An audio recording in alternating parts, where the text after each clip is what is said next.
ठीक। और मेरा ख्याल है यही इस वक्त दिक्कत है कि क्या किया जाए। और मैं समझता हूँ कि पाकिस्तान के अंदर दो किस्म की आवाज़ें हैं। मेन स्ट्रीम मीडिया तो ये कह रहा करो कुछ, वो तो टू बी एक्सपेक्टेड, इंडिया में भी ऐसे ही है। तो क्योंकि ये ज़िम्मेदार लोग नहीं होते, ये बस रेटिंग्स के लिए और गुस्सा होता है, ये कोई पॉलिसी मेकर्स तो मीडिया वाले होते नहीं हैं। मगर मैं समझता हूँ कि इंडिया और पाकिस्तान की जो मईशत जो फ़र्क है, that may have an important influence on the decision that Pakistan takes. अभी सूरत हाल ये है कि ये आप कह सकते हैं कि पाकिस्तान ने ये बहुत बड़ी कारस्तानी की है, जो इंडिया के 5 जहाज़ गिरा दिए। बहुत बड़ी चीज़ है और दुनिया सारी पागल हो गई है, सारी फोकस इस चीज़ के ऊपर है। अगर पाकिस्तान कुछ भी ना करे तो इसके ऊपर काफ़ी देर वो सेलिब्रेट कर सकता है। धाक बैठ चुकी है आप एब्सोल्युटली। अच्छा, टेक्निकली करने की ज़रूरत नहीं है। अब इंडिया एक्सपोज हो गया, इंडिया की फॉल्स नैरेटिव वो भी एक्सपोज हो गया। कोई इंटरनेशनल बंदा उनकी मदद के लिए नहीं आया, उनकी बात सुनने के लिए तैयार नहीं है। अच्छा, अब ये इट्स लाइक सेइंग कि अगर आपने अभी और कुछ किया तो it's like rubbing the nose of India in the dust. आपने उनको फिर और लकीरें खिंचवा रहे हैं, मोर ओवर कर रहे हैं आप। ओके बहुत एक्चुअली काफ़ी कर दिया इन्होंने। मेरा ख्याल है इनकी अपनी तवक्को से ज़्यादा हो गया।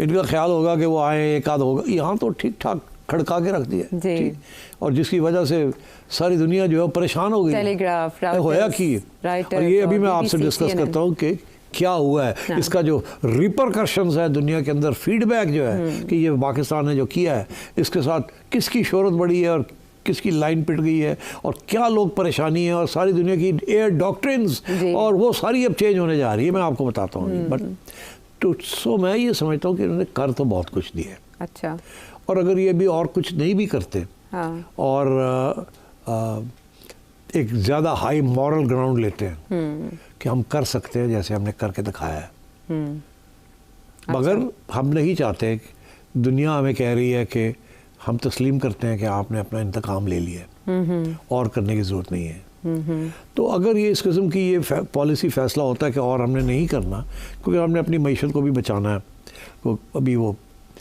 हर पैसा है हमारे लिए इम्पोर्टेंट है। अभी ऑलरेडी डिफेंस बजट हमें बढ़ाना पड़ गया, और पैसे कहाँ से आएंगे, और फिर ये IMF और वर्ल्ड बैंक के साथ लड़ाई झगड़े फिर बाद में शुरू हो जाएंगे। वो बिल्कुल ये कहेंगे हमारे पैसे नहीं इस्तेमाल कर सकते। अच्छा। तो ये बातें आगे जाके बढ़ेगी। अभी आप एक इब्तदार में हैं, आप अपनी मईशत को ठीक करने की कोशिश कर रहे हैं, ये बहुत बड़ा धक्का लग जाएगा आपको कि if you carry on fighting, because ये फिर फाइट जो है ना बढ़ेगी और ये बिलियंस ऑफ डॉलर्स खर्च हो जाएंगे। और होना क्या है, आखिर में पीस तो होनी है, आखिर में बंद तो होना ही होना है, सीज़फायर तो होना ही, आज नहीं कल नहीं परसों। तो जब वो होना ही होना है तो उस वक्त नुकसान भी बड़ा हो गया होगा, पैसे भी बड़े खर्च हो गए होंगे। तो अब ये बन गया ऑफ प्राइड जी कि जी आपने किया और हमने किया। इट्स लाइक, तो मैं समझता हूँ कि ये जो सोच विचार हो रही है, बड़ी मैच्योरिटी का इजहार किया जा रहा है कि सोच के किया जाए अब करना है कि नहीं करना। और मैं समझता हूँ ये आवाज़ें जो हैं गवर्नमेंट के अंदर भी हैं और फौज के अंदर भी होंगी कि करो करो करो या बहुत हो गया, रहने दो, take the high moral ground. तो ये मेरा ख्याल है इसके ऊपर फैसले जल्दी हो जाएंगे। तो न्यू नॉर्मल का क्या होगा? तो न्यू नॉर्मल यही है कि अब that is the problem that I pose to you कि न्यू नॉर्मल का क्या होगा। ये कहा जा सकता है कि न्यू नॉर्मल के अंदर भी एक दरार आ रही है, क्योंकि अगर आपने 5 गिरा दिए हैं उनके, तो कोई छोटी बात तो नहीं किया आपने। तो क्या न्यू नॉर्मल अब इंडिया करेगा इसके बाद तो उनका सारा एयर वॉरफेयर का जो उन्होंने चीज़ बनाई हुई थी 2020 के बाद के रफ़े आ जाएंगे तो बस मसला हल हो जाएगा, तो फारग हो गए ना जी। पहले ही सेट ही थी, तुसी उड़ गए होते।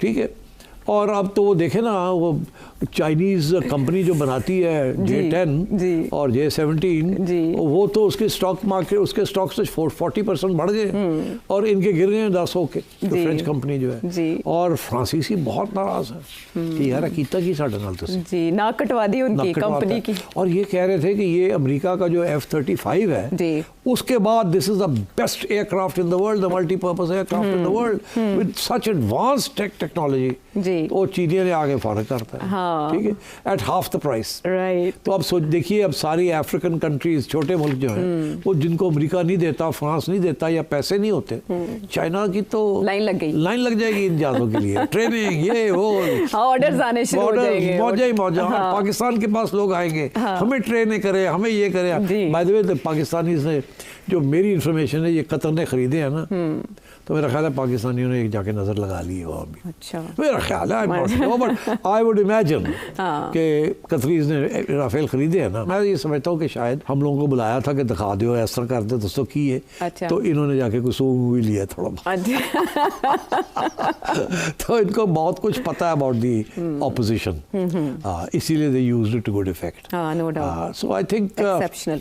मैं समझता हूँ कि पाकिस्तान हैज डन इनफ, इनको और कुछ करने की जरूरत नहीं है। अच्छा। इंडिया की मीडिया एक्सपोज हो गया, इंडिया की गवर्नमेंट एक्सपोज हो गई है, इंडिया की फौज की कमजोरियां नजर आ गई हैं, इंडिया की एयरफोर्स की कमजोरियां नजर आ गई हैं, तो और क्या रह गया? You have humiliated India, right. और आपको क्या चाहिए? अब आप 7-8 जगह पे जाके उनके किसी एयरपोर्ट्स के ऊपर, बेसिस के ऊपर बमबारी, तो फिर ठीक है, इस दफ़ा फिर वो उठेंगे, फिर वो भी अपने जहाज़ जो है लॉन्ग रेंज में, वो भी फिर मिसाइल मारेंगे। डोंट फॉरगेट कि उन्होंने मिसाइल ऑलरेडी मारी है ना, मुरीद के में और बावलपुर, उसको अब नहीं रोक सके ना, which we will discuss now जी, कि वो क्यों नहीं रोक पाए। तो मैं समझता हूँ कि ये एस्केलेशन रैडर चढ़ेगा ये। अच्छा। तो मेरा ख्याल है Pakistan should seriously consider showing great generosity and great grace. और इसके बदले में क्या सऊदी अरब या यूएस कुछ ऑफर कर सकते हैं पाकिस्तान यूएस को? तो कुछ नहीं कर सकता, मगर ये ज़रूर है कि अगर आप सऊदी अरेबिया की बात मान लेंगे, तो फिर after all he is your also your friends, फिर आप उनसे और भी इमदाद ले सकते हैं, जिस किस्म की इमदाद को आपको ज़रूरत पड़ती है फ्रॉम टाइम टू टाइम। देखिए, MBS को ना करना कोई आसान बात नहीं है, क्योंकि जब भी प्रॉब्लम होती है तो आप या चाइना के पास जाते हैं या सऊदीज़ के पास जाते हैं। जैसे नई गवर्नमेंट आती है, प्राइम मिनिस्टर को फ़ौज कहती है चलो जी पैक करो, जाके बादशाह सलामत है सलाम दे लो, इधर जाना जाए या उधर जाना जाए, तो कभी चाइना पहले चले जाते हैं और सऊदी अरेबिया बाद में चले जाते हैं, कभी सऊदी पहले चले जाते हैं, कभी उधर बाद, तो और तो है कोई नहीं, you don't get anything from anyone else. So I think since America is not in the picture. Okay, anymore. I think the Chinese must be delighted. Arms length के ऊपर उन्होंने अपनी सारी एडवांस टेक्नोलॉजी टेस्ट कर ली पाकिस्तान के through, Pakistan के ज़रिए test कर लिए। और आप समझे कि इसीलिए वो खबर यही लगी है कि इसाक डार ने सुबह 4 बजे फ़ोन करके चाइनीज़ एम्बेसडर को उठाया और कहा एक्सेलेंसी। क्या हो गया, क्या हो गया? एक्सेलेंसी असी मार गिराया राफेल। अच्छा किस तरह ने कहा ये 10 ने उड़ा के रखा, PL-15 ने मिसाइल ने उड़ा दिया। उन्होंने कहा मैं आ रहा हूँ, वाह वाह वाह, वो भागा जनाब, नाइट सूट में ही भागा वो बेचारा। और ये टेलीग्राफ रिपोर्ट कर, और ये हाँ, तो मतलब है कि it is a great development in the world of avionics and air warfare. इसके ऊपर बहुत कुछ लिखा जाएगा, अभी आप देखेंगे कोई ना, इसके ऊपर बड़ी रिसर्च होगी, बड़ा कुछ लिखा जाएगा, और पाकिस्तानियों को दावत दी जाएगी इधर आए उधर जाएं, और अगले एयर शोज जो होंगे वहाँ चाइनीज़ जहाज़, चाइनीज़ टेक्नोलॉजी सारे पहुँचे होंगे वहाँ, पैसे लेके, चेक बुक्स लेके। तो आप सोचिए, this is a game changer what has happened. तो इस इन अ वे पूरी दुनिया में बर्तरी जो है एस्केलेशन में या इस वॉरफेयर में, Chinese technology is moving up the ladder, like China is becoming almost as big as America, and maybe they say in 3 or 4 or 5 years China will be bigger than America. तो इसीलिए America को तकलीफ हो रही है। और इन technology also it is now quite clear, knockout कर दिया कि चाइना ने जो एडवांसेस किए हैं और टेस्ट हो गए हैं। ये आमतौर पर ये टेक्नोलॉजी टेस्ट नहीं होती ना, सिर्फ वॉर में टेस्ट होती है। तो ये वॉर तो हो गया ना, तो चाइनीज तो फ्री फंड टेस्टिंग हो गई, ठीक है कि? तो आई थिंक इसके साथ चाइना पाकिस्तान रिलेशन और तकड़े हो जाएंगे। इससे इंडिया थोड़ा सा घबरा जाएगा पीछे कि यार ये नेक्सस जो है, हम आगे डिस्कस कर सकते हैं कि चाइना ने एक्टिवली हेल्प कैसे की है। ये तो आ गई ना, दे दिया, मगर इसके आगे भी बातें हैं। ठीक है, लेकिन चाइना भी यही चाहेगा कि कॉन्फ्लिक्ट ना बढ़े मजीद। नहीं, जाहिर है वो नहीं चाहेंगे, वो तो वैसे भी China doesn't want any conflict on it's borders.